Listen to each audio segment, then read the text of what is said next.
English stories. The old letter O. The letter O lived in the land of words. He was the oldest of all the letters. He was in the charge of the museum. It was his job to find old and rare things. He was always trying to get the rarest, oldest, and most valuable item ever heard of, the golden dinosaur skull. He knew where it was, but he could not get to it. The path was blocked by dangerous traps. He had tried many times over the years, but he could never get it. One day, the old letter O decided that it was time to try and find the golden dinosaur skull one last time. He took a bag of supplies and set off on his way.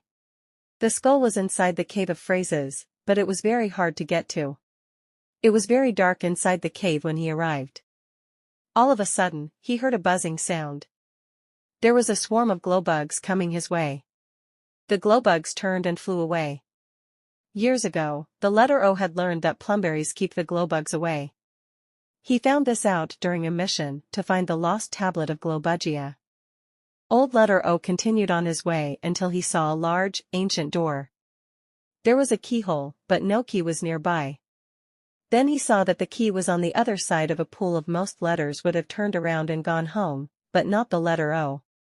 He took out a big magnet, and the key flew right into his hands. He knew that the key was made of a magnetic metal because he had seen the same metal years ago.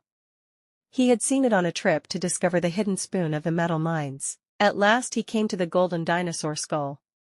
He could see it, but there was a deep pit in his way. He saw vines falling from the ceiling.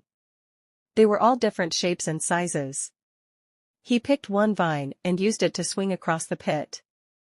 He knew that it was going to be the strongest vine because he had swung across many vines on a trip through the jungle of stories. He had finally reached the golden dinosaur skull. He had done it by using everything he had learned over the years. The skull came back with him and was put on display in the museum. All the young letters came by to see it, dreaming about discovering treasures of their own. In the land of words, it's never too late. The moral of the story, the old letter O, is that even when something seems old or forgotten, it can still hold great value and importance. The moral of the story, the old letter O, is that even when something seems old or forgotten, it can still hold great value and importance.